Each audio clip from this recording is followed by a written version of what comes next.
Angry Joe here with the lead game designer Jamie from Far Cry 3. So obviously, at least from on the talk of the floor from the demo, Twitter exploded, at least my Twitter exploded with boobies, because that's the first thing you see.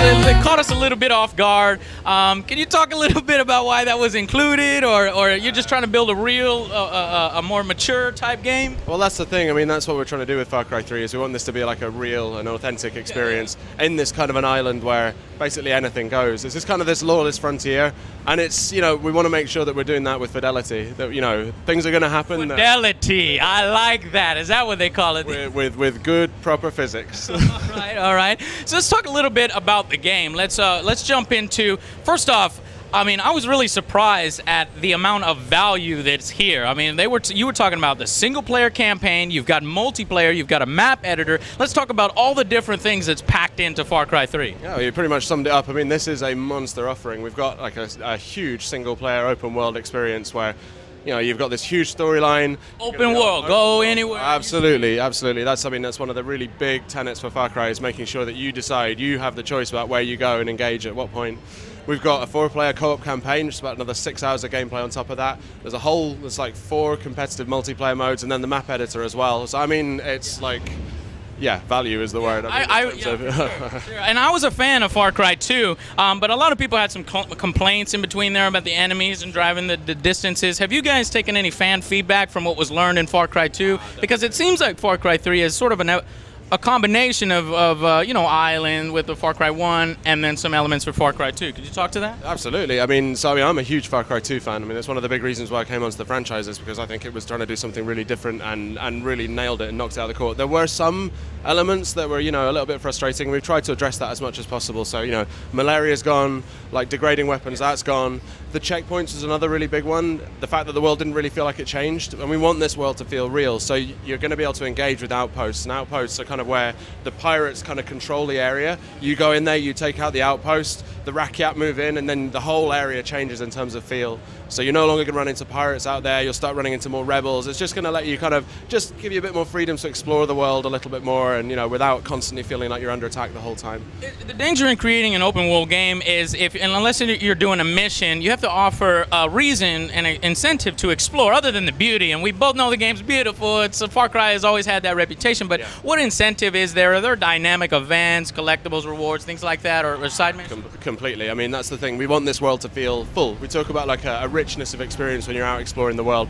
So yes, you can jump into the main mission threads. If you come back out of there, there's crafting systems, there's all the XP, you can buy new weapons, you can upgrade your weapons. Like there's so much for you to do out there. And like you say, just the joy of exploration. That's a really important part of the world. We've got this beautiful island.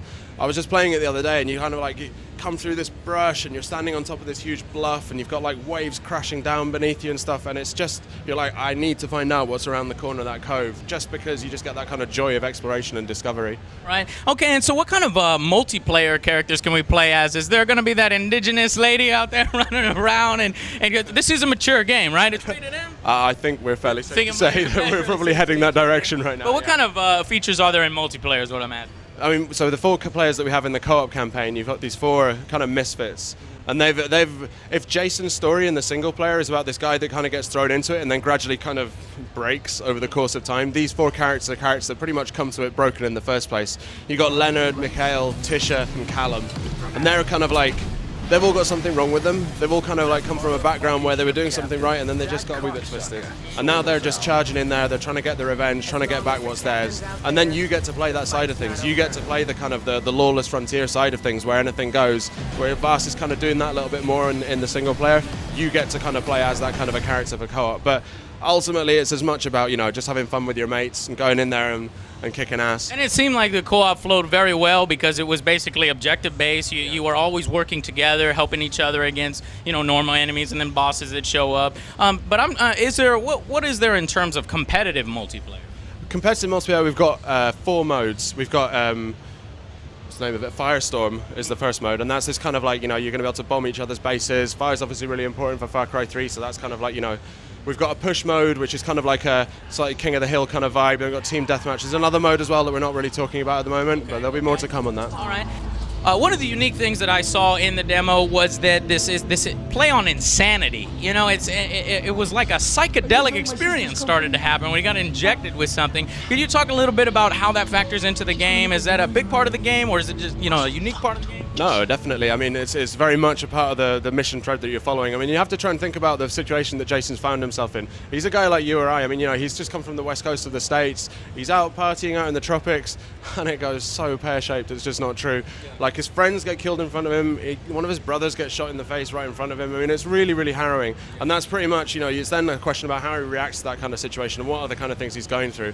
Like, we're talking about this lawless frontier where anything goes. It's this tropical paradise, and, you know, there are hallucinogenic substances there, and you've got other characters like the Doctor who are taking advantage of that, and, you know, he sticks you with a needle at one point, you're not quite sure what's happening. So it's a really big part of the game. It's a big part of, you know, you exploring everything that island has to offer. And are there like power-ups? I mean, is that an ongoing thing where you can inject yourself with drugs and you're all like going around the island all psychedelic up? Is it like with superpowers or something? Or it's not really. No, we have a whole crafting system based around the plants and the flora on the island and stuff. So you can use plants you can do the basic stuff, like you can kind of heal yourself. It's also going to give you other sort of special powers that are going to let you see animals moving around, sort of like get animals to kind of like go away from you, come towards you, all that kind of stuff. So there'll be a lot. That element in Far Cry, you know, so you got like animal vision and stuff like that, and crafting. I'm really surprised by that. That's awesome. So, how remarkable it must be to see the world through your eyes.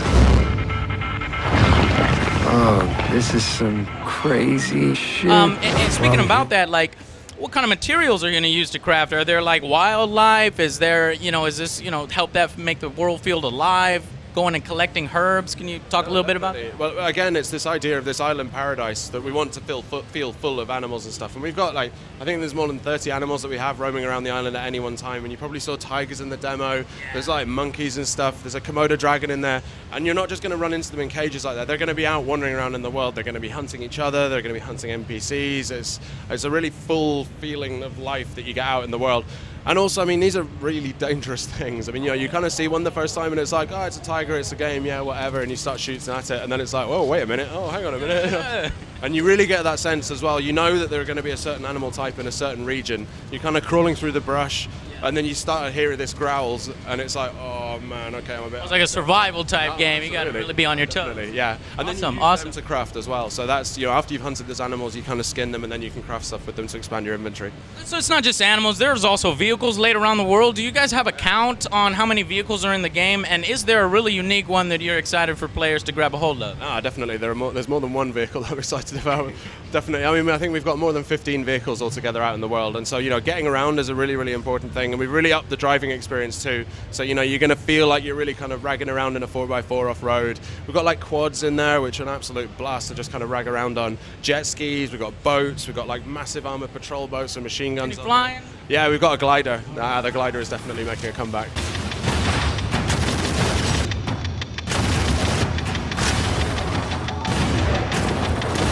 I don't think I want to spoil it for you. So overall, about how long do you think the single-player element? I mean, you can get as many hours out of the multiplayer, even more out of the map builder and sharing the maps, because sharing that online, you can share those online? Absolutely. Okay, yeah. But what about the single-player experience? About how long do you think that is? If you're just playing the missions, we're aiming for around 20 hours. So, I mean, that's just the missions. And then the open world around it, which is by far and away the larger part of the game, I mean, yeah, you can basically just get out there and spend as much time as you want to out there. Yeah, and that's the thing that I took away from the presentation, the demo, everything, is that there's a huge, incredible amount of value in here, in addition to the beautiful graphics and the other things in the game. All right, well, thank you so much for taking the time to speak with us, and we'll see. All right, we'll see you guys on the next Angry Joe Show.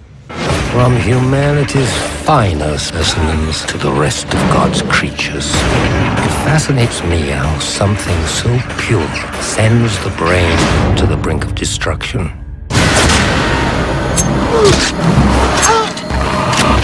Take off! Okay.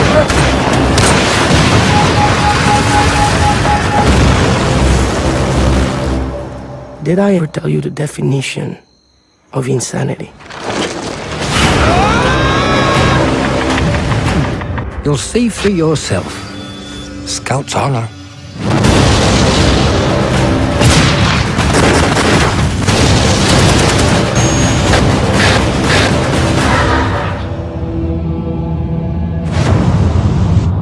I suggest that you come back for a taste later. You won't regret it.